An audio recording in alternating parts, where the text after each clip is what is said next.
Assalamualaikum warahmatullahi wabarakatuh. Bismillahirrahmanirrahim. Alhamdulillahirabbil alamin. Allahumma salli ala sayyidina Muhammadin al-Fatihi lima ughliqa wal khatimi lima sabaqa nasiril haqqi bil haqqi wal hadi ila siratal mustaqim wa ala alihi haqqa qadrihi wa miqdarihi al-azim. Amma ba'du. Para ikhwan rahimakumullah, niat mengagungkan dan mensyukuri syahrullah, yaitu bulan Rajab. Pada sesi malam ini saya ingin berbicara hikmah rahasia yang terkandung di balik peristiwa Isra Mi'raj Nabi besar Muhammad sallallahu alaihi wasallam. Para ikhwan rahimakumullah, Rasulullah sallallahu alaihi wasallam sebagai al-khatmul anbiya wal mursalin, penutup dari diutusnya para nabi dan rasul di muka bumi. Penutupnya adalah Rasulullah sallallahu alaihi wasallam, di mana tidak ada lagi nabi dan rasul yang ada di muka bumi sebelum beliau lahir. Jadi 600 tahun sebelum beliau lahir, telah lahir nabi terakhir sebelum yang terakhir, yaitu Nabi Isa alaihi salam, di mana ajarannya berlangsung kurang lebih 3 abad. Setelah itu ajaran Nabi Isa alaihissalam ini dihancurkan, dirusak oleh para pengikutnya, sehingga jarak Nabi Musa dengan Rasulullah ini 600 tahun. 300 tahun ajaran Nabi Isa masih lurus, 300 tahun berikutnya sudah rusak, terutama rusak akidahnya. Sehingga selama 300 tahun itu disebut dengan masa fatrah. Masa apa? Masa fatrah atau masa kekosongan.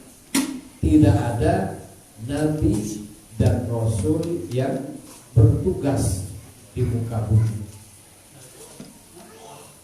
Jadi pada masa orang yang hidup pada masa fatrah ini tidak dikenai taklif syar'i, tidak dikenai kewajiban melaksanakan syariat, karena syariat sebelumnya sudah rusak dan belum ada syariat pembaharu yang bisa dipakai.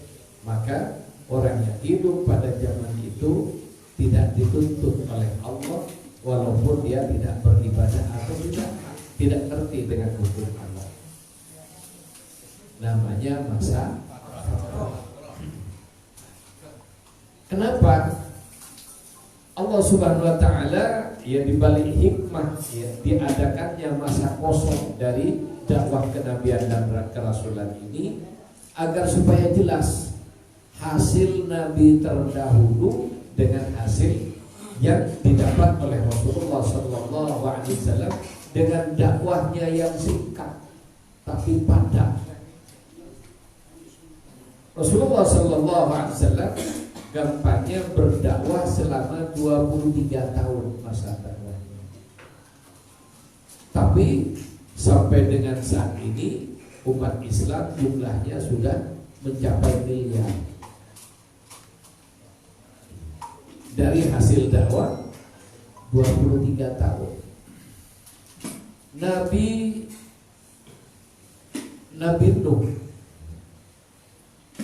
Nabi Nuh ini diberi umur oleh Allah Subhanahu wa taala wakilah 900 tahun.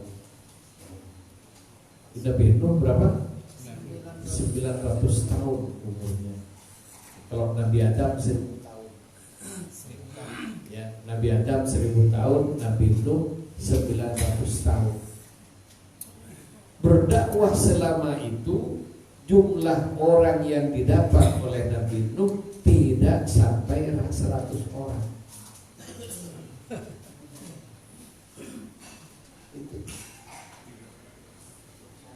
Jadi subhanallah, ini prestasi yang didapat oleh Rasulullah SAW. Ya, kenapa? Ini untuk membedakan dan untuk menjelaskan kepada seluruh alam bahwa Nabi Muhammad SAW adalah cahaya terbaik Allah Subhanahu Wa Taala untuk seluruh makhluknya. Jadi kenapa? Ya itulah dibaca. Kita baca Jawharatul Kamal. Wa nurikal lami' alladzi mala'ta bihi kaunakal ha'idha bi amkinatil. Rasulullah adalah cahayamu ya Allah, al-lami' yang cemerlang. Alladzi mala'ta bihi, di mana engkau penuhi dengan cahaya Nabi yang cemerlang itu kaunaka, seluruh makhluk ciptaan. Al-ha'idati bi'amkinatil makan, yang mana seluruh ciptaan Allah yang meliput semua tempat. Jadi umat Rasulullah SAW tersebar di seluruh dunia. Berbeda dengan umat-umat terdahulu, hanya makanya disebut kaum. Jadi kaum Nabi Musa berdakwah untuk kaumnya orang-orang Yahudi. Nabi Isa dan kebanyakan Nabi sebelum Rasulullah ini, ya sejak Nabi Ibrahim. Nabi Ibrahim mempunyai 2 istri. Istri pertama adalah ibunya orang-orang Yahudi, yaitu Siti Sarah. Ya, dalam namanya Sarai. Di dalam kitab-kitab terdahulu namanya Sarai. Kalau dalam bahasa Arab Sarah. Kemudian dari istri pertama inilah lahir Nabi Ishak. Ya, dari istri pertama ini lahir Nabi Ishak. Kemudian ketika sebelum lahir Nabi Ishak itu, Nabi Ibrahim sudah 100 tahun lebih umurnya, tidak punya anak. Kemudian Nabi Ibrahim mohon kepada Allah untuk diberi anak keturunan untuk melanjutkan perjuangannya. Kemudian maka ya yang istri pertama yang sudah merasa mandul dan tidak akan punya anak ini menyuruh Nabiullah Ibrahim untuk nikah lagi. Jadi ceritanya begitu. Jadi Nabi Ibrahim nikah lagi disuruh sama istrinya yang pertama. Masih ada lah ya. Ya tujuannya kan ingin punya keturunan yang melanjutkan dakwahnya. Jadi bukan untuk apa-apa. Ya ini urusan dakwah. Kemudian ya Nabi Ibrahim dapat hadiah budak perempuan, namanya Hajar, perempuan kulit hitam. Ya, dari Siti Hajar inilah lahirlah Nabi Ismail. Nabi Ibrahim kulit putih, istrinya agak hitam, ya dengan kulit hitam, sehingga Nabi Ismail kulitnya putih kehitam-hitaman, agakan ya, manis. Ya manis gitu. Sedangkan dari Siti Sarah ini ya sama-sama kulit putih, maka lahirlah Bani Israel itu yang kebanyakan orangnya putih. Gitu. Jadi mulai dulu orang kulit putih merasa superior itu bukan hanya sekarang, mulai dulu dari sononya. Keturunan aja ya. Iya. Itu. Singkat cerita, ya dari Nabi Ishak inilah lahirlah para nabi dari Bani Israel. Kemudian Nabi Ismail, ya, setelah itu anak-anaknya tidak ada yang menjadi nabi. Tapi ya, bibit kenabian ini memang disimpan oleh Allah, pindah dari sulbi yang suci ke sulbi yang suci, pindah dari rahim yang suci ke rahim yang suci, pindah dari orang-orang yang tidak pernah musyrik kepada orang yang selalu bertauhid terus sampai kepada Nabi Muhammad sallallahu alaihi wasallam. Jadi tentang kenabian ini ya gampangnya lah, ya sebelum Rasulullah hadir itu ya dikuasai oleh Bani Israel. Siapa Israel itu? Israel itu Nabi Yakub. Nabi Yakub ini nomaden. Tahu nomaden? Tidak punya tempat tinggal, tetap pindah-pindah, sehingga disebut dengan Israel itu karena pindah-pindah. Ceritanya itu. Kemudian para ikhwan rahimakumullah. Jadi kalau kita cerita yang begini mau pada mau masuk terus ini.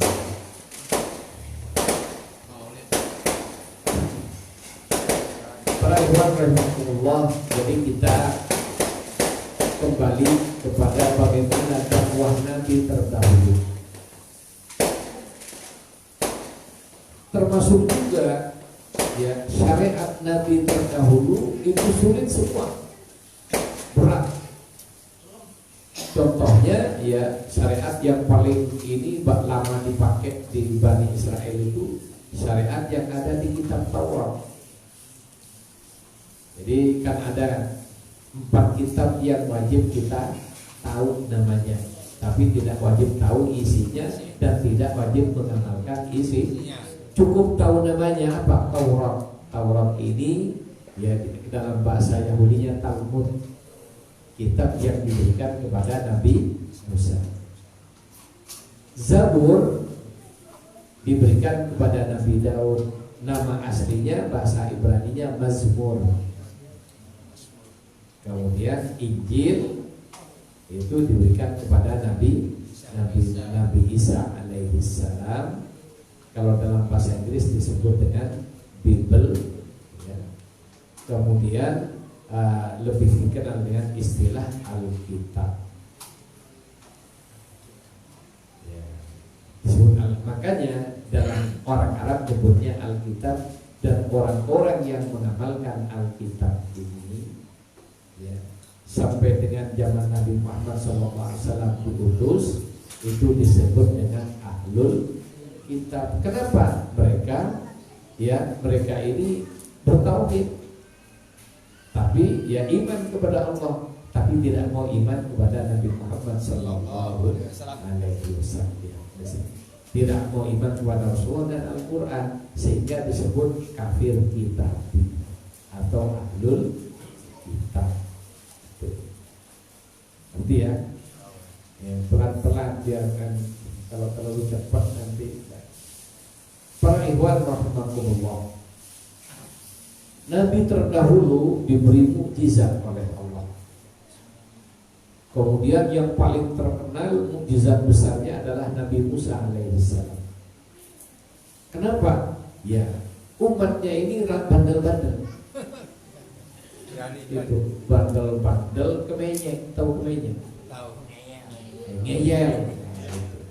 Sehingga Nabi Musa menjelaskan tentang tauhid disanggah terus, sampai di antara umatnya menyatakan, aku tidak mau percaya kecuali aku bicara langsung atau melihat langsung Tuhan kamu. Kemudian umatnya minta melihat. Kemudian akhirnya Nabi Musa mewakili, minta kepada Allah agar supaya bisa melihat Allah Subhanahu wa Ta'ala. Kemudian Nabi Musa dapat kehormatan karena mendapatkan cobaan umat ngeyel kayak gitu, diberi kehormatan oleh Allah, dipanggil ke puncak Bukit Tursina, untuk berbicara langsung, berdialog dengan Allah Subhanahu wa Ta'ala. Kenapa? Ya, ketika Nabi Musa minta bisa melihat Allah, Allah menjelaskan, kamu tidak bisa melihatku. Tidak bisa melihat Allah. Tapi diberi yang lebih ringan, bisa mendengar dan berbicara kepada Allah Subhanahu wa Ta'ala, dan ditegaskan di Quran, wa kallamallahu Musa taklima, sehingga Nabi Musa dikenal dengan orang yang berbicara langsung kepada Allah Subhanahu wa Ta'ala. Ada satu hal yang diceritakan di Al-Quran, bagaimana proses Nabi Musa berangkat menghadap kepada Allah dan berbicara kepada Allah Subhanahu wa Ta'ala. Ketika Nabi Musa sampai di Bukit Tursina, kemudian beliau melihat cahaya, ya, seperti api yang membakar. Kemudian disitulah dia berdialog dengan Allah Subhanahu wa Ta'ala, ya, dengan dialog yang kita tidak bisa menjelaskan seperti apa suaranya, karena Allah Subhanahu wa Ta'ala berbeda dengan makhluk. Jadi jangan membayangin ya seperti apa kasetnya Roma Irama. Tidak usah bayangin kayak gitu. Kan Roma Irama kan ada lagunya Allahu Samad. Itu bukan kayak gitu.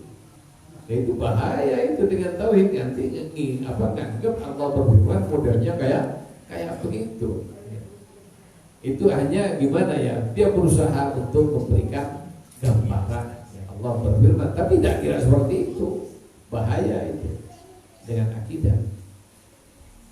Jadi Allah berbeda. Jadi kita umat Islam Ahlus Sunnah wal Jamaah, dalam akidahnya kita menganut Allah berbeda dengan makhluk, berbeda dalam segala bentuknya. Itu. Jadi jangan kebayangin. Oleh karena itu, kalau ikhwan nanti punya pengalaman rohani, mimpi atau melihat ya, kemudian melihat cahaya ini, dan jangan berpikir itu Tuhan. Selama mata kita masih bisa menangkap apa ya hal-hal seperti itu bukan Tuhan. Selama telinga kita bisa menangkap dengan cara wajar, bukan Tuhan, walaupun suara yang sangat keras kayak apa, bukan Tuhan. Itu. Jadi jangan sampai ada Nabi Musa yang dapat dari Allah penghargaan berbicara dengan Allah. Kenapa? Kalau melihat tidak akan mampu. Kemudian Nabi Musa ya ketika dia minta kepada Allah untuk melihat Allah Subhanahu wa Ta'ala, oleh Allah suruh ngetes dulu. Suruh ngetes apa? Disuruh lihat ke Bukit Tursina. Itu lihat Bukit Tursina ini gunung batu ya. Tidak ada pohonnya, gundul, batu gundul. Jadi gunung di sana itu rata-rata gundul. Dipacul di ini tidak mempan karena saking keras batunya. Ya rata-rata kayak gitu. Nah, disuruh lihat puncak Gunung Tursina, di mana Allah akan membuka hijab cahayanya, bukan hijab dirinya. Jadi kan cahaya Allah itu berlapis-lapis. Yang akan dibuka oleh Allah hijab cahaya terluar. Tidak dibuka semua. Ya anggaplah seujung kaki semut. Begitu dibuka hijab ya. Yang dibuka bukan Allah tidak terhijab. Ini juga kalau Allah terhijab berarti ya kan bisa dihijab ini kan seperti meja dihijab dengan taplak. Kalau taplaknya lebih kecil bisa tidak menutupi meja? Ya. Tidak bisa, berarti hijab harus lebih gede daripada yang dihijabi. Jadi kalau menganggap Allah diberi hijab atau terhijab, berarti ada yang lebih gede dari Allah, yaitu hijab. Berarti tidak Allahu Akbar. Ini bahaya lagi ngomong begini ini kalau tidak ngerti. Tipis saya. Ya bukan, bahaya banget. Oleh karena itu hati-hati. Dan tolong Ikhwan tidak usah ikut-ikutan terangin. Ini saya khusus yang khusus ini. Jadi jangan sampai berpikiran Allah terhijab, jangan. Apa? Kita makhluk dihijab, dibungkus oleh Allah. Dikasih payung biar tidak kena langsung cahaya robbani yang tidak mungkin dan bisa merusak kita semua. Itu. Tidak usah repot-repot ketika kita berbicara bumi dan antariksa. Ya. Dikit ya kita berbicara ilmu pengetahuan umum ya. Bumi dan antariksa, bumi dan susunan atmosfer. Apa atmosfer itu? Atmosfer ini hijab, ya, hijab udara yang menutupi bumi. Kenapa? Agar supaya bumi selamat dari cahaya matahari, belum cahaya Allah.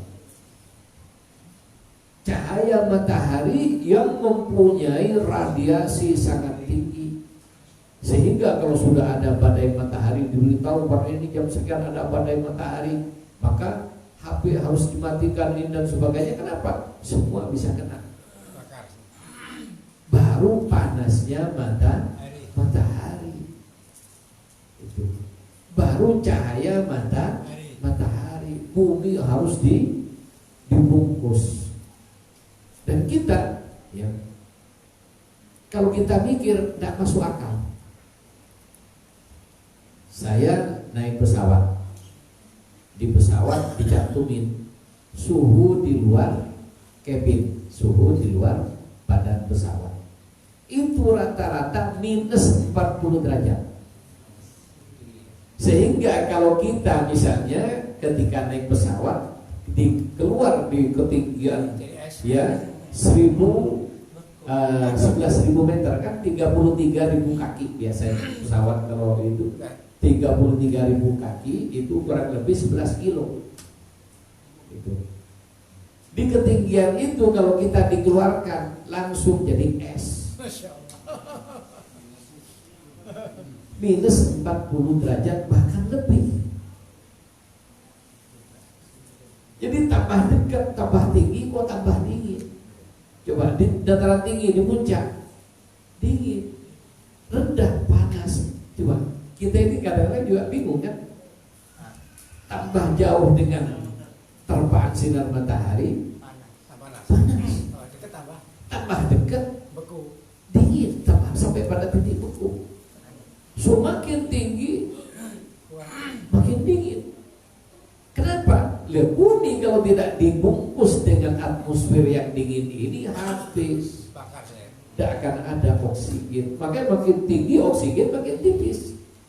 Sehingga pesawat kalau sudah lewat dari 11 kilo itu, nanti keluar dengan sendirinya masker udara.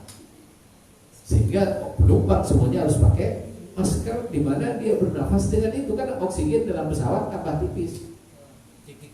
Iya. Nah ini kondisinya.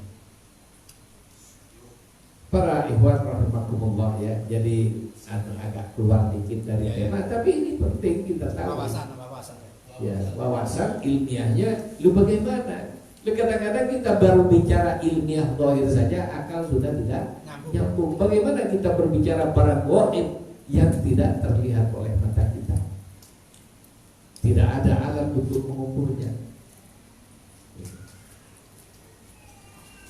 Kemudian makin tinggi makin tipis sampai pada ruang hampa udara. Ya. Kenapa satelit kok tidak perlu pakai bensin? Bisa terbang sendiri, saya tarik gravitasi. Tidak tertarik ke bumi, tidak tertarik ke bulan, tidak tertarik ke matahari, di ruang kosmos. Itu ada. Jadi rotasi suara satelit tidak perlu pakai bensin sudah. Pesawat luar angkasa. Ya.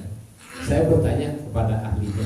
Ya, alhamdulillah kebetulan saya dulu punya guru, punya dosen yang secara khusus dia kerja di lapan. Ya, orang lapan yang jelasin pada saya tentang bagaimana pesawat ulang alik itu terbang tinggal landas dari bumi sampai kan langsung ini. Ya, jadi agak miring dikit tapi langsung ke atas kan. Dengan kecepatan yang supersonik. Kemudian makanya juga peristiwa saya melihat pesawat Challenger itu, jadi tangki bensinnya lebih gede dari pesawatnya. Kan yang diidealkan ada tangki bahan bakar yang lebih gede dari pesawatnya gendong di atas tangkinya. Ketika mau take off, ya, jadi yang mesin pesawat ini ulang-alik tidak dihidupin. Di kanan kiri ada roket pendorong, kan gitu. Selama perjalanan pada ketinggian tertentu baru ya bahan bakar ini dimasukkan ke dalam tangki pesawat ulang-alik itu dimampatkan menjadi bahan bakar padat. Kenapa? Kalau di bumi tidak bisa, bisanya di angkasa. Itu. Sehingga saya juga mikir, iya, jangan-jangan pesawat ulang-alik ini niru cerita Isra Mi'rajnya Kanjeng Nabi. Iya, San. Kenapa? Nabi ketika Isra dikawal oleh malaikat Jibril dan Mikail. Mi'raj dikawal juga sama Jibril dan Mikail. Jiplak ya. Jangan-jangan ini jiplak. Iya. Jibril Mikail dua kanan kiri kan. Itu.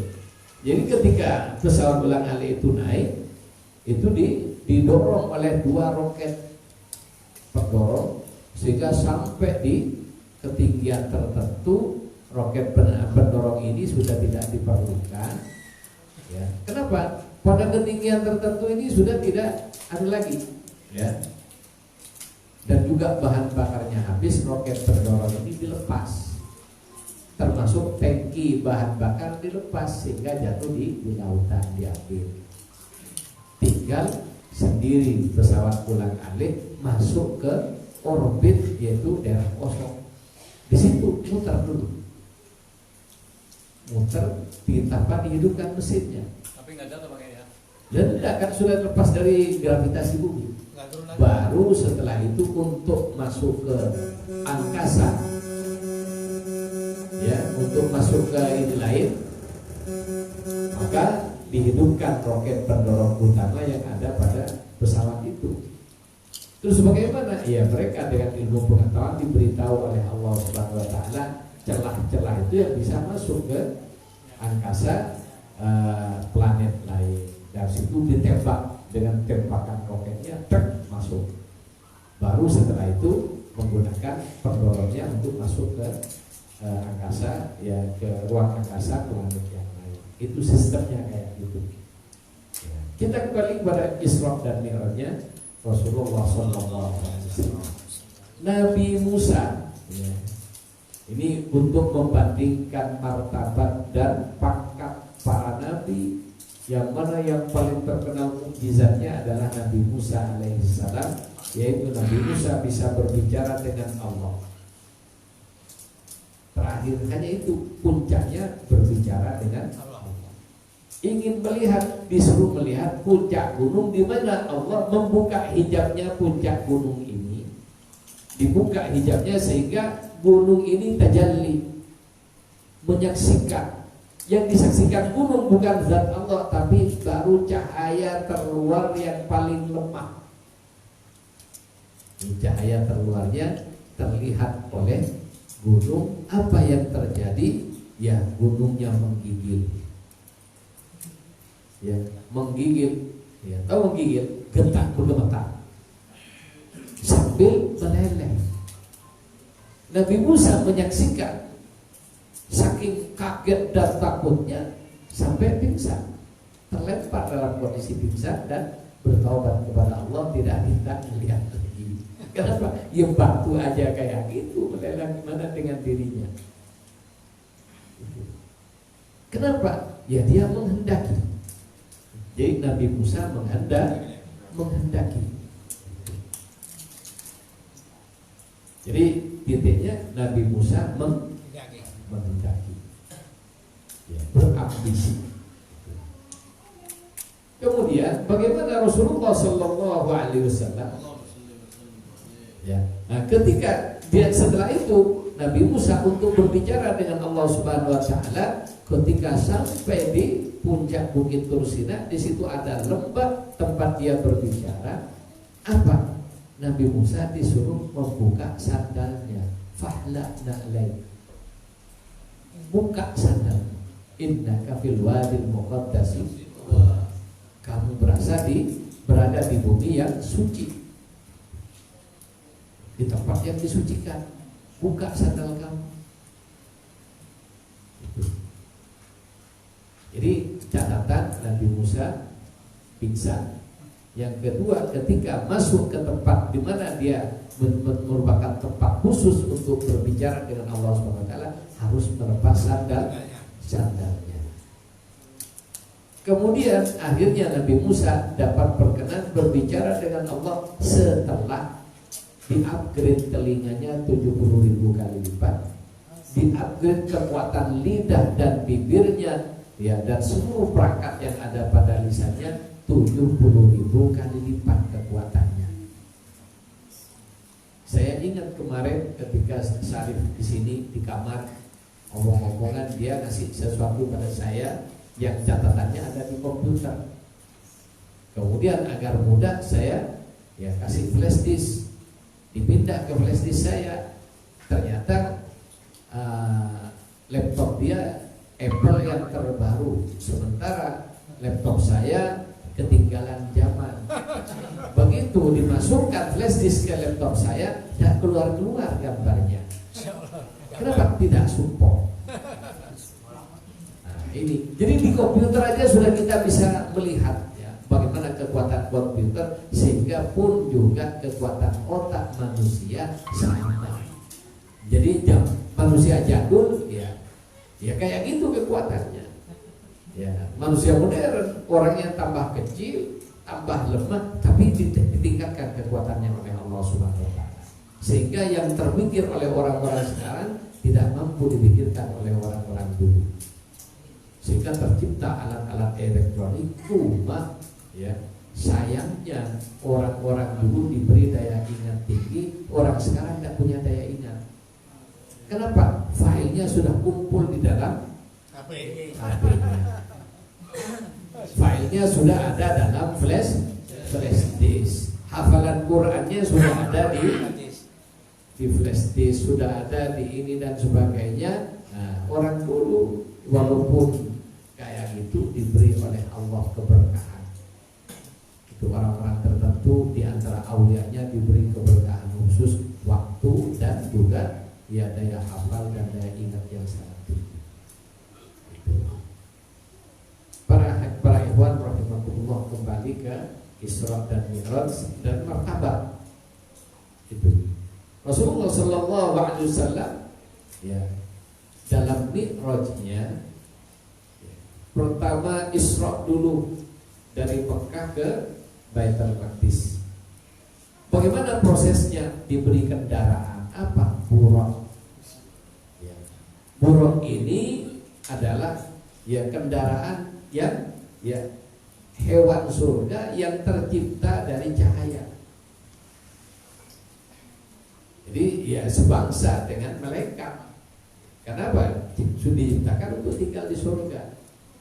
Cuma buraq yang dikendarai Rasulullah ini dapat kehormatan. Dapat kehormatan kenapa?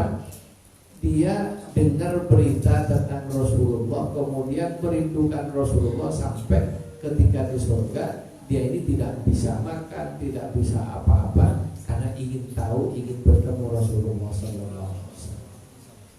Jadi ada kendaraan surga sudah nunggu Nabi, saking kangennya dia menjadi hewan paling menderita di surga, paling kurus, paling ini dan sebagainya. Itu yang lain bergembira di surga, yang buruk satu ini nangis kerjanya tiap hari. Kenapa?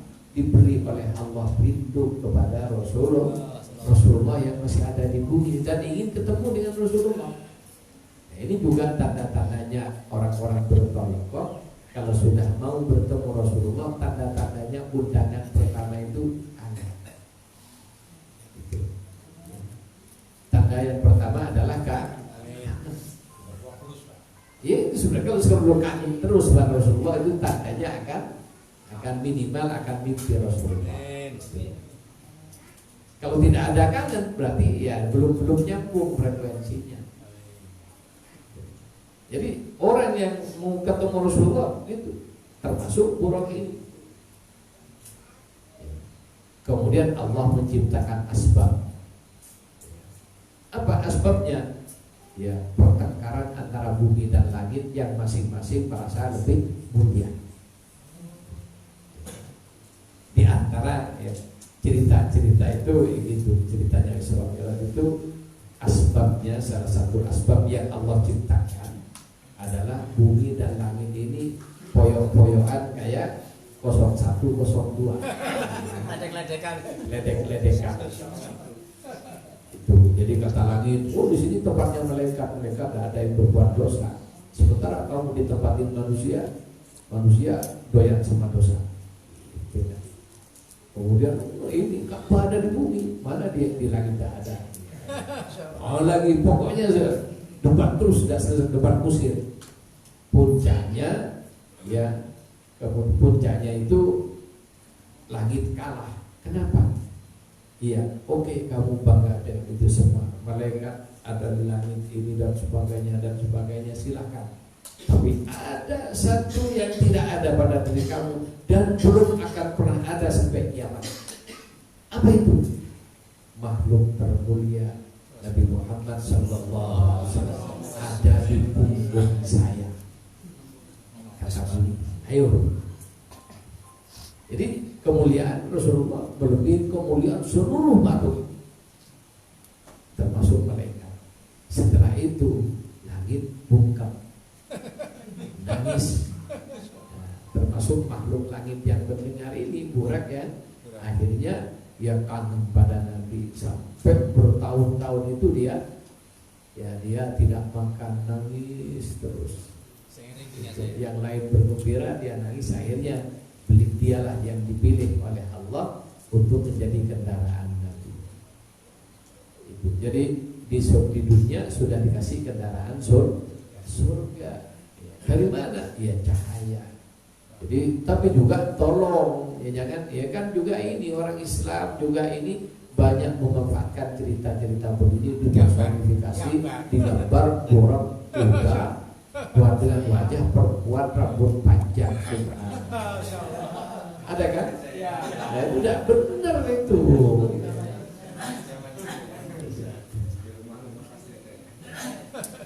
Jadi terus bagaimana sih Allah? Intinya Rasulullah dapat kendaraan buruk. Ya buruk ini kendaraan surga yang kecepatan larinya itu ya larinya terbang itu seperti mata berkedip sudah sampai. Ya sejauh mata memandang sejauh itu pula satu langkah. Itu. Terus bagaimana? Ya sudah tidak usah dipikir. Kalau pikir botak kasihan. Jelas? Nah, jadi para ikhwan rahimakumullah. Jadi ini martabat Rasulullah sallallahu alaihi wasallam. Kalau Nabi Musa berangkat ke Bukit Tursina jalan kaki dan naik kuda atau keledai pada zaman itu. Setelah sampai Nabi Musa harus melepas sandalnya. Sedangkan Rasulullah diberi kendaraan surga, diturunkan ke bumi khusus perjalanan Rasulullah Sallallahu Alaihi Wasallam. Ini kemuliaan yang tidak ada pada Nabi terdahulu. Ini kemuliaan pertama. Kendaraannya aja kendaraan surga. Sehingga Nabi manapun cukup dengan dalil satu ini sudah tidak akan bisa menanti. Kemudian para ikhwan rahimakumullah, Rasulullah Sallallahu Alaihi Wasallam ketika sampai di Baitul Maqdis sudah menunggu para nabi terdahulu yang jumlahnya 124.000 nabi itu sudah nunggu kehadiran Rasulullah dari Nabi Adam sampai Nabi Isa kumpul di masjid menunggu kehadiran Rasulullah Sallallahu Alaihi Wasallam. Rasulullah menjadi imamnya. Jadi Anbiya wal Mursalin. Kemudian para ikhwan rahimakumullah, setelah dari Baitul Maqdis Mi'raj Nabi ya, pertama Isra. Isra ini perjalanan darat Mekah ke Palestina. Mi'raj perjalanan dari bumi ke langit pertama, kedua sampai ke tujuh dan seterusnya. Rasulullah Sallallahu Alaihi Wasallam baik Isra maupun Mi'rajnya sandalnya dipakai dan tidak diperintah untuk membuka. Nabi Musa di bumi suruh buka sandal. Rasulullah Isra Mi'raj sandalnya saja tidak diperintah untuk dibuka. Ini bagian dari tanda kemuliaan. Jadi diantara tanda-tanda kemuliaan Rasulullah, sandalnya sampai menghadap ke hadrat Allah Subhanahu Wa Taala. Rasulullah menghadap dengan semua yang dia pakai sempurna, lengkap sandalnya. Coba karena Rasulullah memang mempunyai akhlak ya, di hadrat Allah Subhanahu Wa Taala, ketika beliau sudah sampai di hadrat itu, Rasulullah langsung sujud. Oleh Allah Subhanahu Wa Taala diperintah jangan sujud di sini bukan tempatnya sujud. Tapi Rasulullah menjaga akhlak. Itu. Jadi Rasulullah menjaga akhlak sehingga beliau sujud. Kemudian dalam sujudnya ya, Rasulullah berikrar. Disuruh minta oleh Allah. Sudah mintalah kamu tak kasih. Jadi kalau kita ngomong gampangnya, minta apa saja kamu tak kasih. Ya kira-kira kalau kita berduaan disuruh minta apa saja, ketemu orang banyak duit disuruh minta apa saja, kira-kira apa yang diminta? Macam-macam. Nafsunya dulu. Iya. Insyaallah. Paling-paling minta kawin lagi pertama. Insyaallah. Pak Ade langsung ketawa.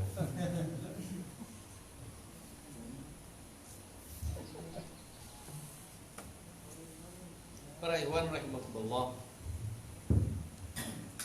Jadi Rasulullah Sallallahu Alaihi Wasallam ketika bertemu dengan Allah Subhanahu Wa Taala dan Allah berkenan beliau melihat zatnya. Ya, jadi di sini bukan Rasulullah minta, tapi Allah yang berkenan. Kenapa? Ya karena memang secara fisik, zahir, batin Nabi siap. Berbeda dengan Nabi Musa, sebelum berbicara dia upgrade dulu. Jadi sebelumnya belum siap, disiapin lagi.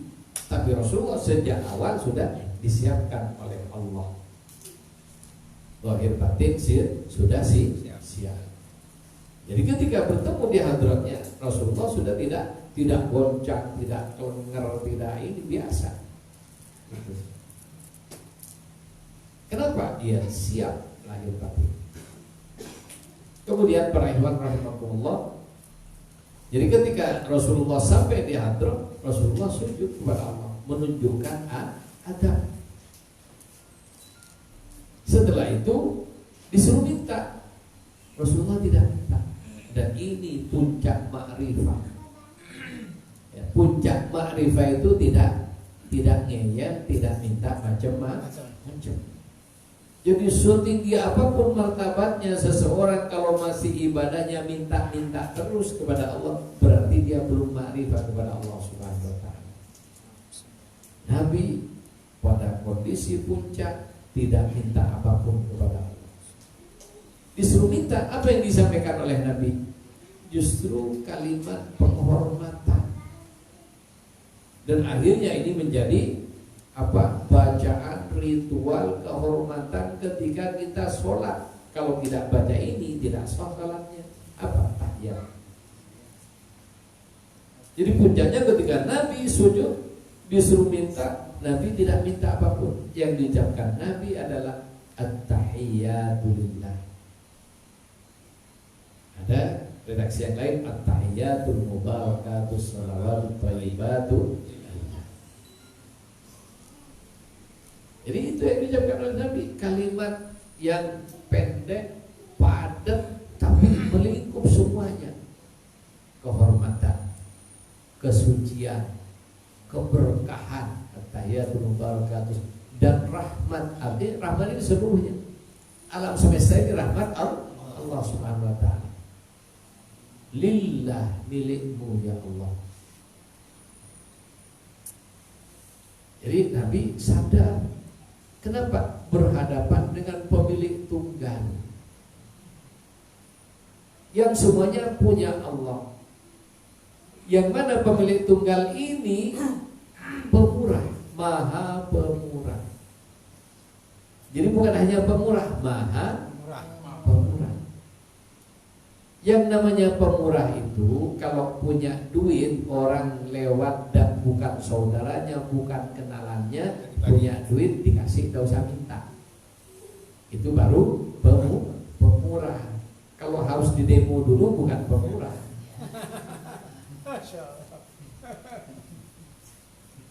Kalau pemurah aja begitu, maha pemurah bagaimana?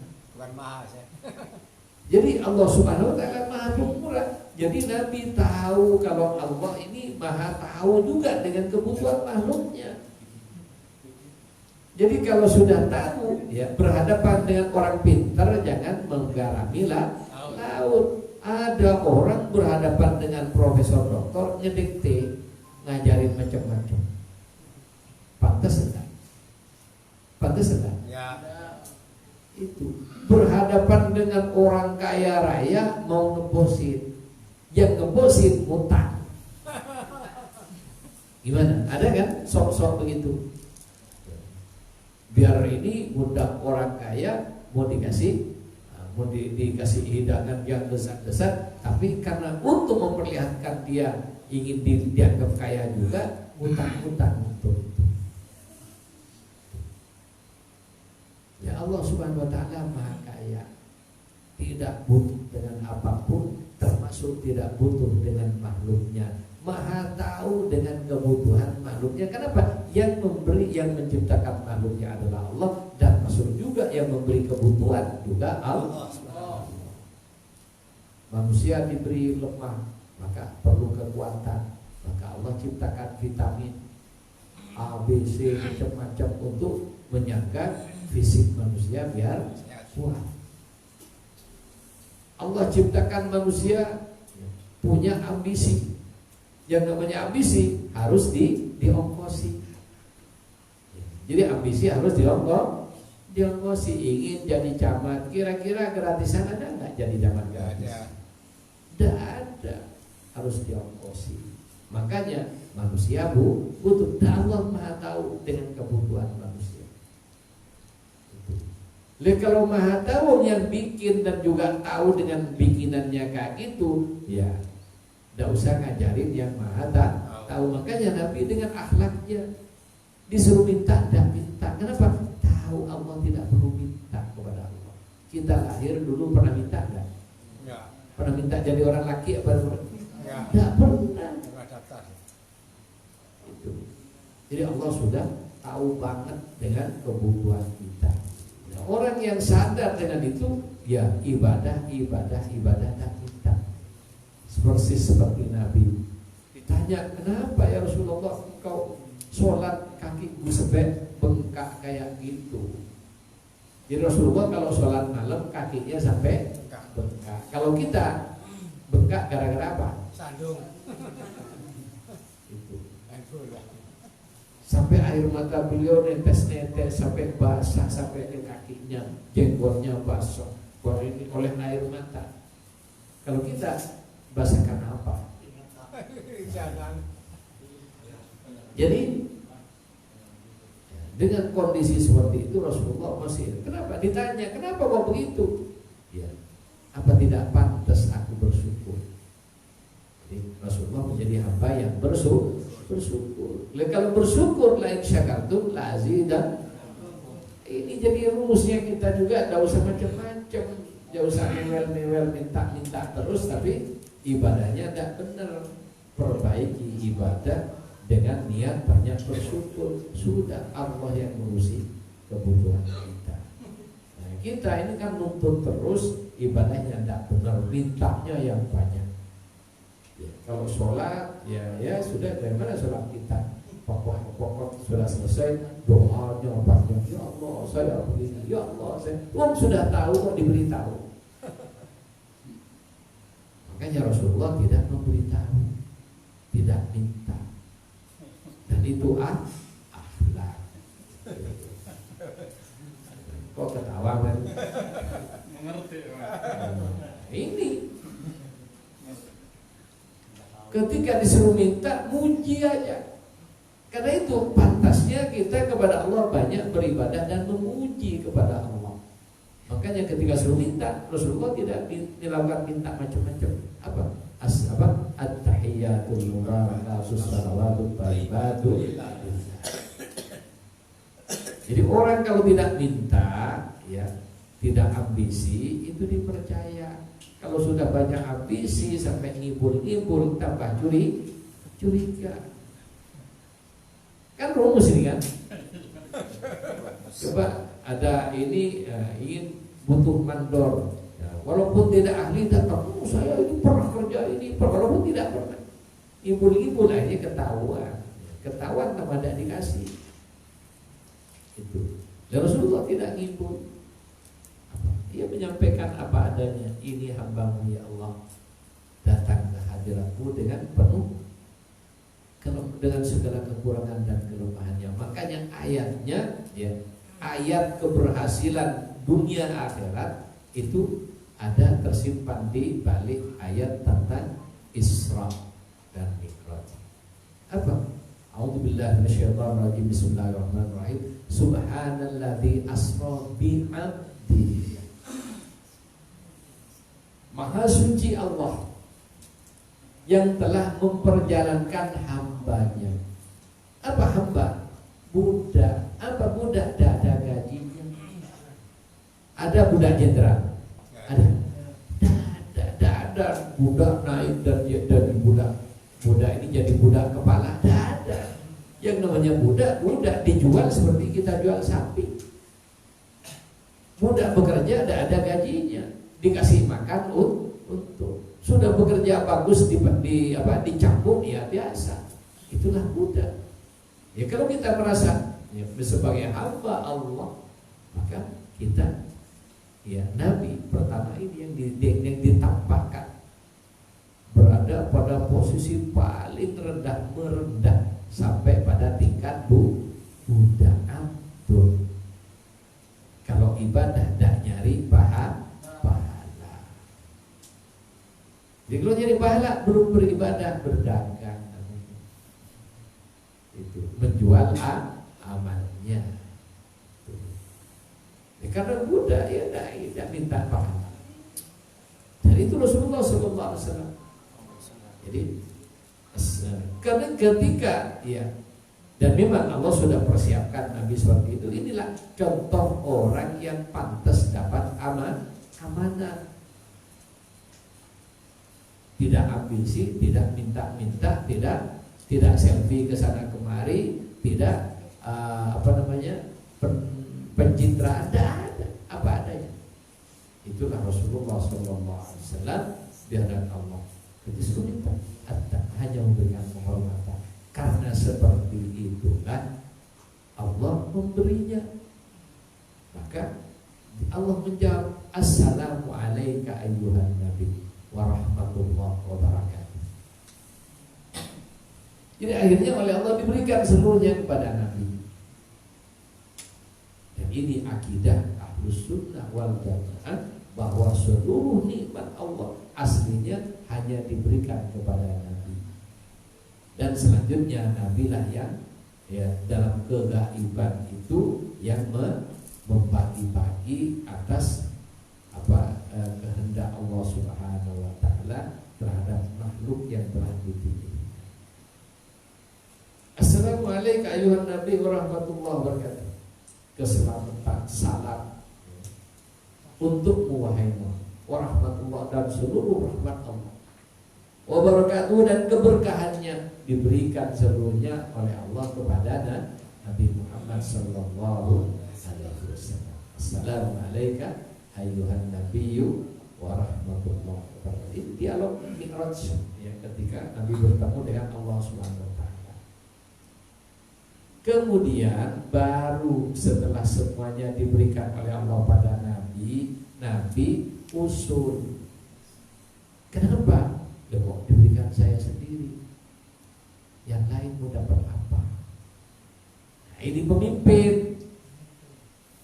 Jadi bukan hanya mikir diri sendiri, yang dipikir orang lain. Baru untuk orang lain Nabi minta, untuk dirinya Nabi tidak minta. Ketika diperintah, minta kamu tak kasih, Nabi tidak minta. Tapi ketika dikasihkan semua oleh Allah kepada Nabi baru minta. Minta apa? Bukan untuk dirinya, orang lain, biar dapat bagian, dapat izin oleh Allah untuk membagi-bagi kepada makhluknya. Makanya Nabi baru mengajukan permintaan Assalamualaikum. Kami terima ya Allah seluruh karunia. Assalamualaikum. Setelah itu wa ala ibadillahis shalihin, dan juga untuk hamba-hambamu yang saleh. Ini usul Nabi. Jadi kita bisa kumpul di sini malam ini, dapat ngomong, dapat ilmu macam-macam. Ini usulan Nabi dulu dalam mi'rajnya di hadapan Allah Subhanahu wa ta'ala. Assalamualaikum wa ala ibadillahis. Kemudian kenapa kok di tahiyat ada syahadatnya? Itu persaksian para malaikat. Di alam malaikat ya Allah umumkan bagaimana keagungan kekasihnya Nabi Muhammad sallallahu alaihi wasallam. Jadi kenapa? Dari hamba, karena dia menghamba, merendahkan diri, man tawadha'a rafa'ahu Allah. Orang yang tawadhu diangkat derajatnya oleh Allah. Wa takabbar, sebaliknya orang kalau takabur wada'ahullah, direndahkan oleh Allah. Jadi kita kalau ingin naik ya jangan sombong, harus merendah. Makanya Nabi pertama ya dengan semua kerendahan memang merasa rendah betul-betul ini. Bukan pencitraan so rendah. Itu dia merasa dia rendah di hadapan Allah Subhanahu wa taala, bukan pencitraan. Nah, karena dia betul tulus merasa rendah, ditinggikan oleh Allah, dimirajkan ke makom yang tertinggi, yang mana para nabi dan rasul tidak ada yang pernah sampai ke situ. Hatta malaikat Jibril tidak bisa. Buktinya malaikat Jibril ngantar Nabi baru sampai pada langit ketujuh. Setelah itu malaikat Jibril balik ke tempatnya masing-masing dan malaikat Mikail. Ini para ikhwan rahimahullah, kondisi Isra dan Mi'rajnya Rasulullah sallallahu alaihi wasallam.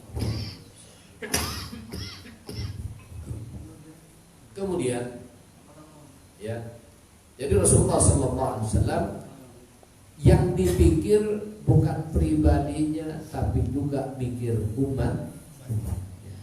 Makanya ketika diberikan semuanya, baru dia usul untuk orang lain. Jadi tidak minta untuk dirinya, tapi minta untuk orang lain. Nah ini pemimpin yang dipikir umatnya, yang dipikir rakyatnya. Bukan yang penting aku kaya, rakyat tindas, tidak masalah. Bukan kayak gitu. Dan itu yang dilakukan oleh Nabi sallallahu alaihi wasallam di hadapan Allah Subhanahu wa taala. Kemudian Allah Subhanahu wa taala membanggakan Rasulullah di antara para malaikatnya, dan para malaikat bersaksi asyhadu an la ilaha illallah wa asyhadu anna Muhammadar Rasulullah. Itu persaksian para malaikat. Kemudian ya, ternyata kalimat la ilaha illallah Muhammadur Rasulullah ini sudah ada terpampang di pintu-pintu surga. La ilaha illallah Muhammadur Rasulullah. Kenapa nabi yang lain tidak disebut? Nah, ini kan. Nah, kenapa? Karena nabi yang lain hakikatnya itu diutus untuk mewakili kehadiran Nabi Sallallahu Alaihi Wasallam, di mana pada saat itu dia masih ada di alam gaib. Jadi para nabi ini madhar, ya, menampakkan ya sifat dan juga menyampaikan ilmu dan tanggung jawab Rasulullah, karena aslinya masih belum waktunya keluar. Maka pembantu. Jadi para nabi itu membantu tugas nabi, menjadi wakil nabi, bertugas untuk membimbing umat pada zamannya masing-masing. Oleh karena itu ketika akan lahir aslinya, maka Allah kosongkan dulu dengan para nabi yang disebut tadi masa fatrah.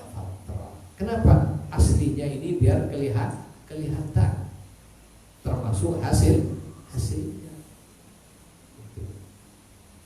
Ini para ikhwan rahimakumullah, di antara rahasia Isra Mi'raj Nabi Muhammad sallallahu alaihi wasallam. Jadi Rasulullah sallallahu alaihi wasallam sebelum Mi'raj, ketika beliau akan balik, dioperasi dadanya oleh malaikat Jibril. Ketika beliau akan mendapatkan wahyu, dioperasi lagi oleh malaikat Jibril. Kemudian puncaknya ketika akan Mi'raj, Nabi dioperasi lagi oleh malaikat Jibril. Tempat operasinya di mana? Di Baitullah, di Ka'bah, di sumur depan Ka'bah, sumur Zam-Zam. Dibersihkan dada Nabi, ya, dibersihkan dulu dada Nabi dari kotoran-kotoran, dari darah-darah ini dibersihkan. Nah, ini dalam ilmu tasawuf namanya takhalli birradain, membersihkan kotoran. Kita umatnya, ya, takhallinya ini bertingkat.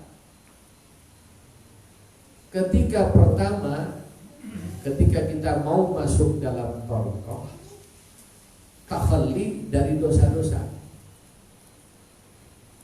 Karena dosa kita ini sudah ya sampai ya karatan juga di hati kita. Nah, ini harus dibersihkan dulu.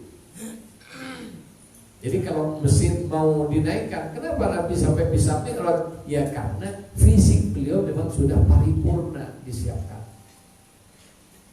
Jadi dibersihkan dulu karat-karat dosanya, dan Nabi dijamin oleh Allah tidak berbuat dosa, dan andaikan berbuat sudah dapat ampun. Itu Nabi Sallallahu Alaihi Wasallam dibersihkan. Setelah bersih dari dosa, apa cukup? Tidak. Kalau ingin naik lagi, dibersihkan dari sifat-sifat tercela. Apa sifat tercela? Ria, ya. Ria'an nas, ke dalam Al-Quran, ria'an, biar terpandang oleh manusia. Jadi pencitraan itu ria. Jadi siapapun, ya. Jadi saya bukan cuma kan bahasanya sekarang yang lagi ngetren kan istilah pencitraan. Yang melakukan pencitraan bukan hanya seorang, banyak, bahkan kita tiap hari bisa jadi melakukan pencitraan. Kalau ibadah kita berbuat baik kepada siapapun untuk pencitraan, biar kita dilihat orang sebagai orang baik, berarti kita masih syirik. Jadi ini lebih bahaya dari dosa. Kenapa? Dosa itu ada hukumannya, ada pasal-pasalnya. Tapi kalau syirik dihapus amalnya, tidak ada manfaat, gosong semua amalnya. Itu. Nah ini yang akan kita perangi. Nah, ketika kita bicara dosa, nah kita juga tempat-tempat maksiat dibersihkan, gampang membersihkan tempat maksiat, gampang menutup warung-warung remang-remang itu. Tapi mencegah kita biar tidak pingin masuk remang-remang lebih sulit daripada membasmi warung remang-remang. Warungnya bisa dihapuskan, tapi remang-remangnya bisa kita bikin di tempat yang lain. Betul atau tidak? Itu nunjuk orang gampang, tapi begitu kita yang kena itu yang lebih sulit. Orang lain ditunjuk-tunjuk, lu hoak, padahal raja hoak. Nah, ini.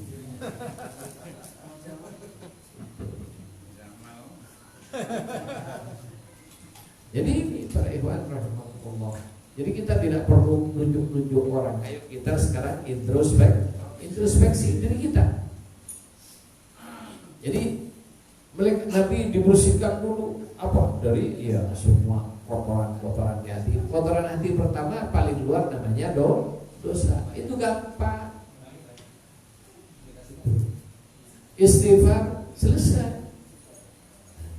Setelah dosa ini relatif kecil, ada yang lebih bahaya dari dosa. Apa? Sifat-sifat tercela.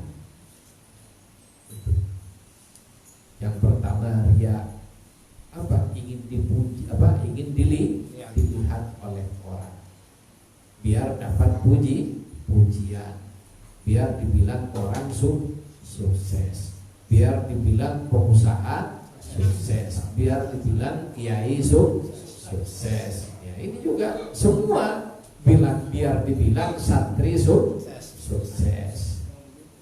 Jadi biar dibilang pemodal sukses. Nah ini ketika ada seperti itu belum benar. Itu. Jadi walaupun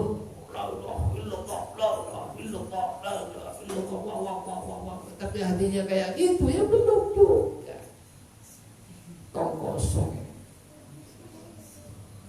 Nah ini kita bertoriko bukan hanya pikir biar ngerti apa yang seharusnya kita lakukan pada batin kita, bukan hanya lisan kita baca Quran, baca tahlil, baca menakib bisa gampang, apalagi suaranya enak. Tambah enak, tambah bahaya. Karena enak, wah tambah dilantur-lanturin, orang seneng.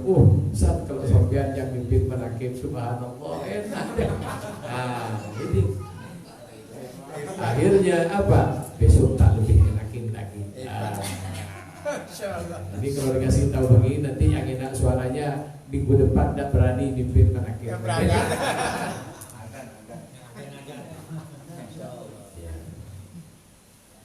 Jadi berakhir rahimahumullah, pertama kita membersihkan diri dari lapisan paling luar dari sifat tercela, yaitu riya an-nas, riya, ingin terpandang. Kenapa? Kalau sudah terpandang nanti ada lanjutan, kan gitu. Ya. Itu. Kalau sudah terpandang, setiap ada urusan di orang-orang datang. Ya, setiap orang datang, ya uang datang. Nah ini ini Allah kesana tanpa terasa.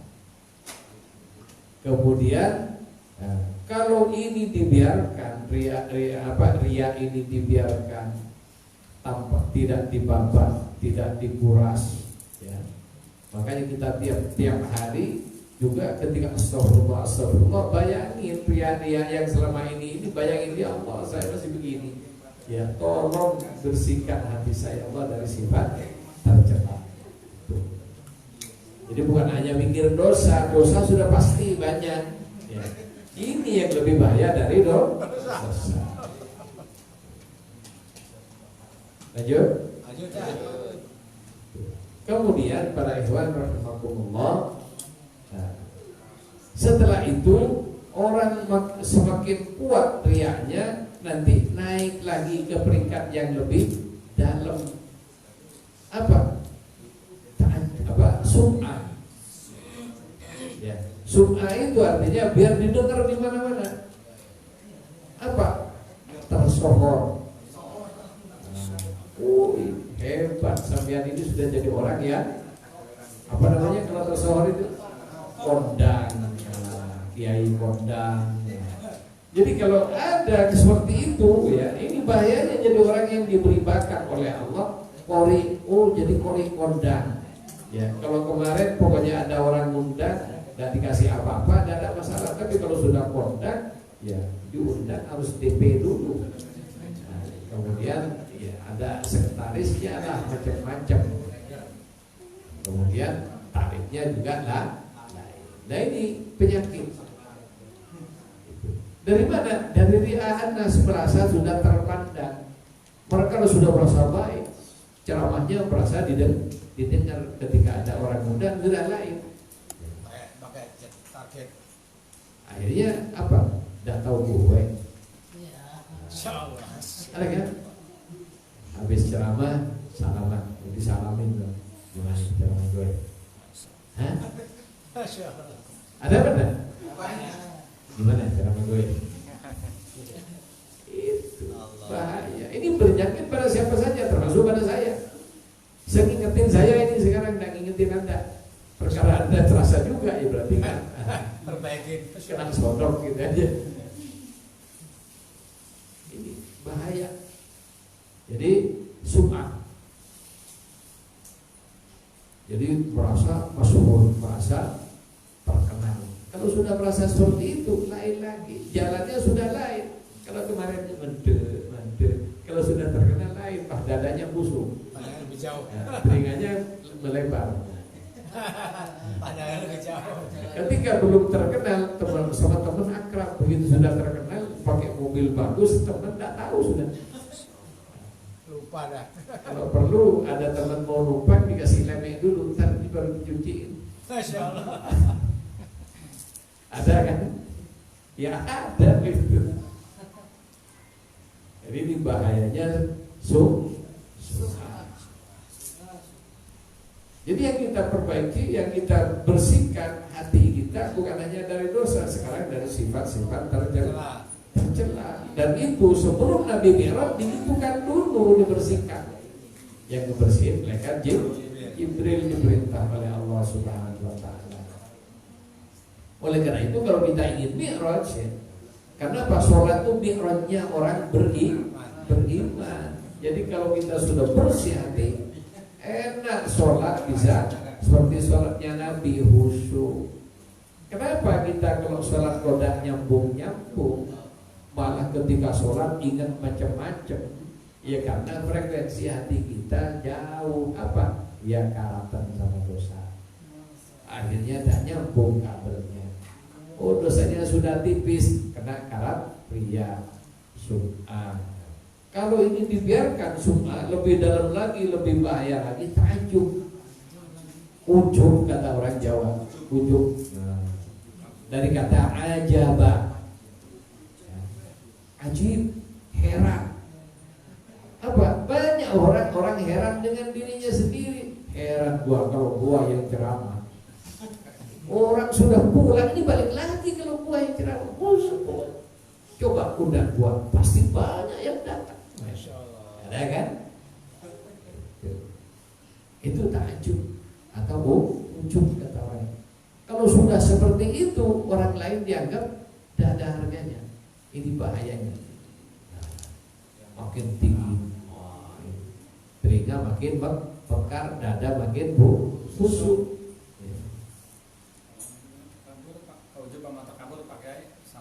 Takabur, kalau ujub itu kan bangga dengan dirinya. Kalau takabur itu merasa paling penting. Oh saya kan orang penting.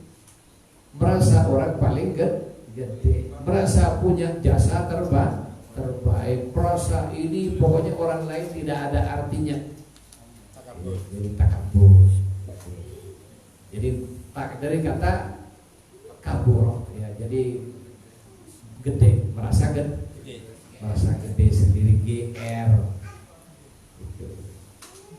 Ini bahaya kalau sudah kayak itu, sombong datang gitu. Kalau sudah sombong ya, Allah Subhanahu wa taala adalah sifat sombong adalah selendang Allah, yang Allah paling murka kalau selendangnya ini dipinjam,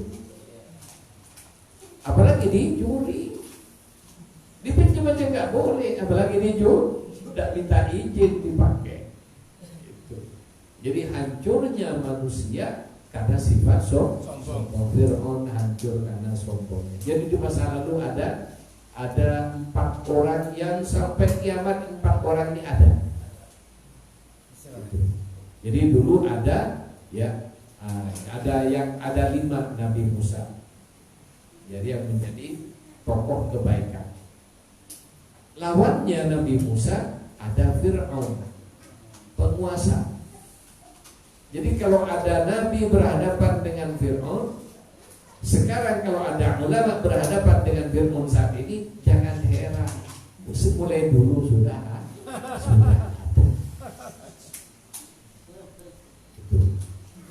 Dari sononya, dan sudah bagian dari sunnatullah. Itu dunia memang harus ada, hak dan batil harus ada. Kemudian ada pada zamannya Firaun ada pengusaha paling kaya sepanjang zaman. Itu siapa namanya? Korun. Konon gudangnya Korun itu punya kunci, yang kuncinya saja 12 kuda itu. Jadi yang untuk kuncinya aja 12 kuda, 12 kereta atau 12 kuda, itu ceritanya itu harus diangkut oleh 12 kuda. Kuncinya aja dari seluruh gudang-gudangnya kok saking kayanya.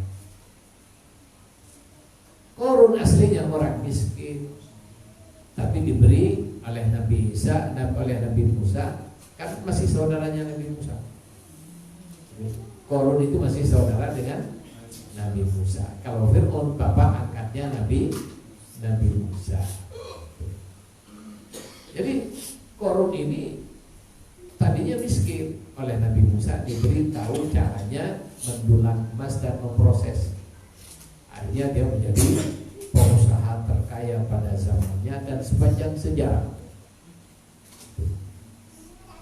Kemudian oleh Nabi Musa ditagih, disuruh untuk zakat.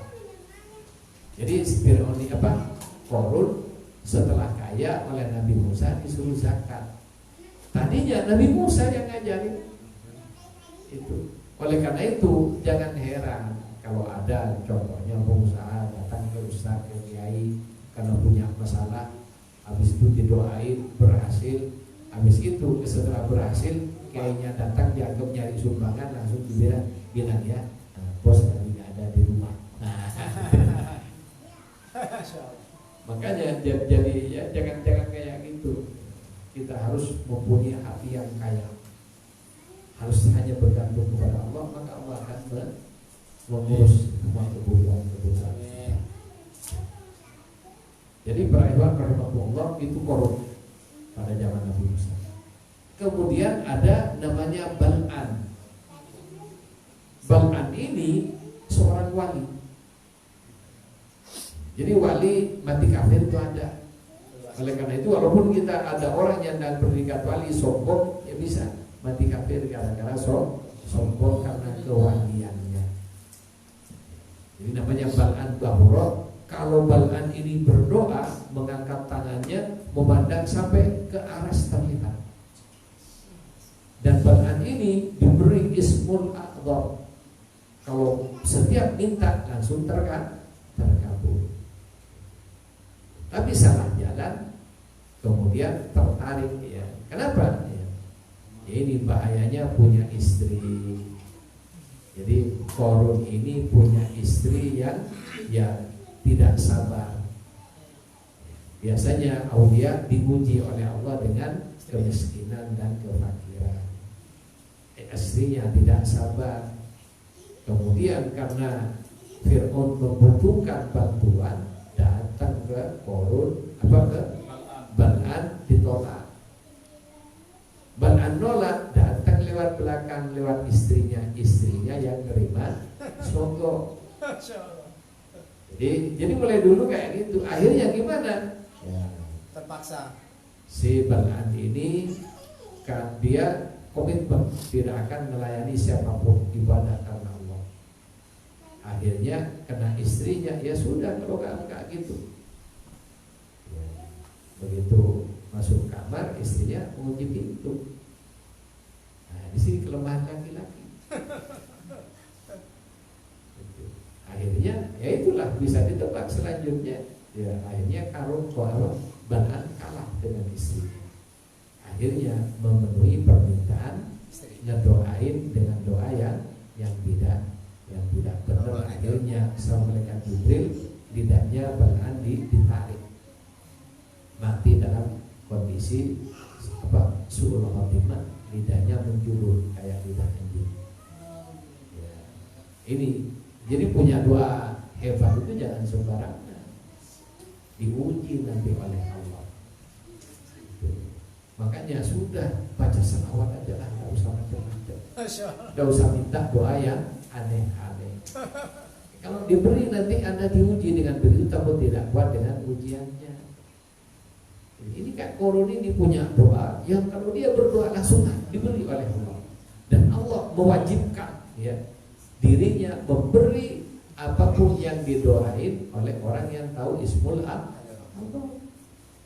Itu akhirnya Korun su'ul khatimah, jadi wali bisa su'ul khatimah, apalagi hanya ustaz.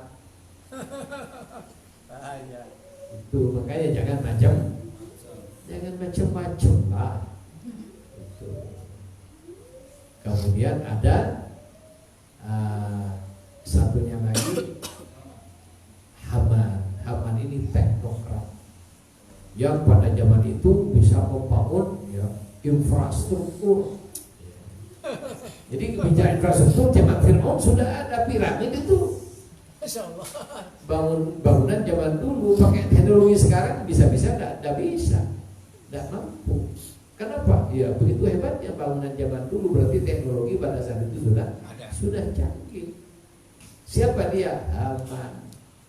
Jadi ada teknokrat, ya.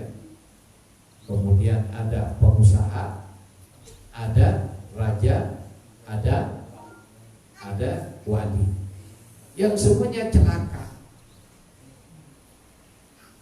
Ini Quran, jadi saya bukan nyebut saya, ini Quran dan saya ngingetin saya dan Anda semua. Ini tidak usah mikir orang lain sekarang. Sebentar lagi pada mati semua kok. Dan ketika kita mati kita tidak ditanya urusan orang lain, yang ditanya kita. Oleh karena itu sekarang bagaimana kita baik, itu aja. Sebisa mungkin ngajak orang lain berbuat baik. Itu aja tugas kita. Para ikhwan rahimakumullah.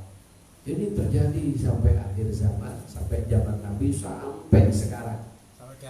Sampai kiamat ini 5 ini Nabi ya sebagai juru dakwah yang saat ini para ulama yang saleh. Kemudian ada raja dari tingkat tinggi sampai kepada ketua RT. Ada yang nggak benar. Kemudian ada wali sampai pada tingkat ustaz. Jadi yang tidak benar banyak. Pengusaha dari pengusaha tingkat internasional sampai pengusaha kelas kampung itu ada yang temannya selama pengusaha ya. Kan seperti kaki lima kan pengusaha juga kan. Lo ini saling santet kok banyak ceritanya. Kaki lima dengan kaki lima saling santet banyak. Itu. Jadi tidak usah bicara, semua punya potensi berbuat. Kenapa? Dalam diri setiap manusia ada sifat. Yang pertama ta'ajub, kemudian takabur. Kalau sudah takabur ini merasa paling penting, merasa paling besar dan pantang disaingi. Jadi ada orang ya merasa kaya disaingin dikit, nah sudah. Oh, saya beli mobil Pajero, wah, dia harus punya Pajero juga, walaupun utang. Ya, ada kayak gitu. Oh, ada orang punya ini, dia harus ini juga. Langsung melihat tetangga begini, langsung pening. Nah, kenapa itu? Sifat takjub, takabur yang ada pada dirinya. Kenapa? Kalau ini sudah menjangkit hati manusia, maka ada penyakit lagi yang lebih parah. Apa? Iri dan dengki. Nah, kalau ini, kenapa ini kumulasi dari macam-macam penyakit tadi? Kumulasinya ada pada sifat iri dan dengki, di mana sifat inilah yang menjerumuskan Qabil sampai tega membunuh adiknya Habil. Jelas ya, Pak? Insyaallah ya. Nah, ini harus diberantas dan ini harus dimulai dari diri kita masing-masing. Jadi kita pagi-pagi astagfirullah, astagfirullah, baca sholawat, baca la ilaha illallah. Apa? Yang pertama ya dosa semalam biar habis. Yang kedua, mohon kepada Allah sifat-sifat tercela bisa terkurangi sedikit demi sedikit sampai hati kita bersih. Kalau sudah bersih baru bisa take off. Sholatnya bisa khusyuk, sholatnya bisa nikmat. Ya, kenapa kalau sekarang tidak bisa khusyuk, tidak bisa nikmat? Ya ini karena semuanya pada karakternya oleh sifat-sifat hati. Dan itulah Rasulullah SAW sebelum Mi'raj itu dibersihkan dulu hatinya. Kemudian setelah bersih, tidak cukup bersih saja, harus ada bekal. Itu.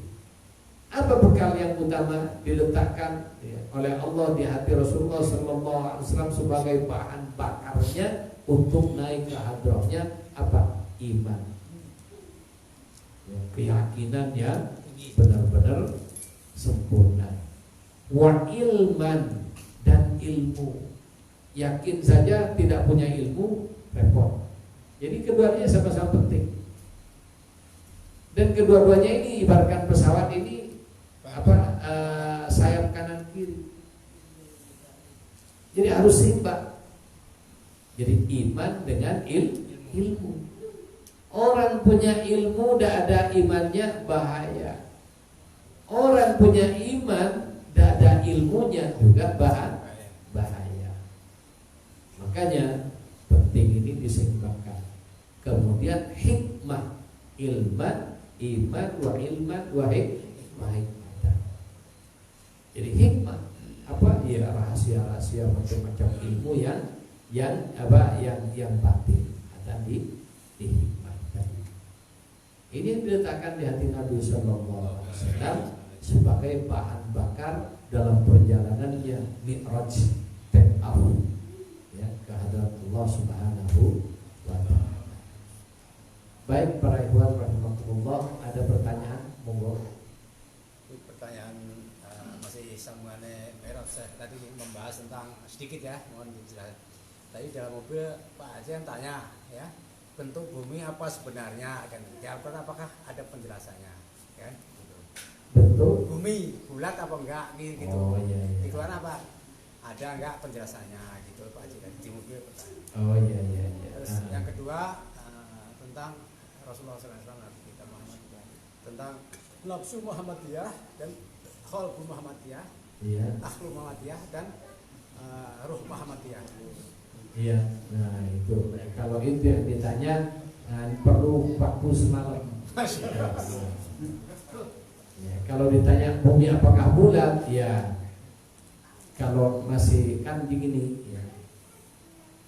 Islam menjelaskan dan yang tahu bumi bulat itu adalah para aulia. Dan yang menggambar globe pertama itu namanya Syekh Muhammad Al-Idrisi. Namanya Syekh Muhammad ya dia bikin bola dari kayu dan dia menggambar Asia, semua digambar detail ya, seperti global yang sekarang itu. Yang menggambar bukan Columbus. Columbus itu membuktikan apakah bumi bundar, itu pun ya Columbus bukan naik pesawat, naik kapal laut, berlayar dari Portugis ke Afrika Selatan, kemudian ke timur sampai India. Dari India balik lagi. Kemudian dia bikin hipotesa bahwa bumi itu bundar. Dia melihat kapal laut makin jauh seperti makin tenggelam. Kapal laut jalan sempurna lama-kelamaan kayak yang tenggelam. Itu di situ dia membuat hipotesa bahwa tanda bumi itu bundar seperti itu. Jadi itu hipotesanya.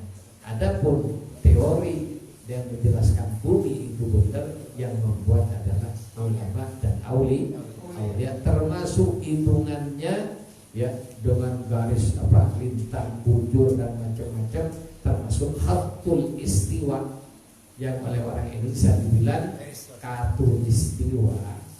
Jadi garis katulistiwa itu bahasa Arab, aslinya khatul istiwa. Khat itu garis, istiwa tempat bersemayamnya peredaran matahari. Jadi itu katulistiwa, itu khatul istiwa, garis peredaran matahari, di mana bumi mengelilingi matahari sambil berputar. Tuh, makanya ada siang malam ini karena perputaran bumi selama 24 jam ini satu putaran. Termasuk yang mengatakan tahu diameter bumi, termasuk sekian kilometer. Jadi kalau kita naik pesawat keliling bumi ini 2 hari 2 malam baru bisa ya. Jadi kalau separuh, kalau dari Indonesia sampai ke Maroko itu perjalanan separuh bumi itu. Jadi kurang lebih 20 jam itu. 20 jam separuh ya. Kalau kita naik pesawat keliling bumi itu, kalau kan tidak ada pesawat yang terus-terusan, jadi berhenti 2 hari 2 malam baru bisa keliling bumi. Iya, Pak Kiai, kan ada pernah dengar katanya mengelilingi bumi itu harus dengan sultan kekuatan katanya. Bukan mengelilingi bumi, itu di Quran. Oh. Jadi ayat Quran yang menyatakan ini sata'atum antamfudu min aqwaris samawati la tamfuduna illa bisultan. Jadi kalau kamu ingin melintas angkasa ya, jadi bisa kamu, tapi dengan sultan, dengan kekuasaan, artinya dengan ilmu pengetahuan. Jadi menguasai ilmunya, menguasai medan dengan alat-alatnya. Itu yang dimaksud Pak Kiai ya. Iya. Ini sabtu antara hudu atau semawat rob, datang hudu illa bisultan. Ada lagi pertanyaannya? tadi yang Ya. beda. Kenapa? Pertanyaan kedua Gimana? Oh, kalau itu waktunya tidak cukup. Sesi yang lain nanti kita bahas. Nanti yang repot karena ada teman saya itu kalau datang itu tanya, langsung ngasih pertanyaan. Setelah tanya dia tertidur di depan saya. Saya karena kurang perhatian dengan yang tanya, kalau dia tidur saya jelasin. Jangan-jangan seperti itu nanti. Kalau ini dibahas nanti Pak Jaladi ngantuk ketiduran, saya belum selesai menjelaskan. Jadi nanti kalau untuk itu di sesi yang lain. Bagaimana, cukup? Ya, moga-moga yang kita bahas ini ya ada benarnya. Kemudian yang benar semoga menjadi ilmu yang manfaat bagi kita. Kemudian yang ilmu yang mendekatkan kita kepada Allah Subhanahu wa taala, mendekatkan kita kepada mahabbah kepada Allah, juga memupuk adab dan akhlak kita kepada Allah dan kepada Rasulullah sallallahu alaihi wasallam. Baik, moga-moga manfaat. Berkata Allahumma shalli ala sayyidina Muhammadin al-Fatih أغلق والخاتم لما سبق ناصر الحق بالحق والهادي إلى صراطك المستقيم وعلى آله حق قدره ومقداره العظيم سبحان ربك رب العزة عما يصفون وسلام على المرسلين والحمد لله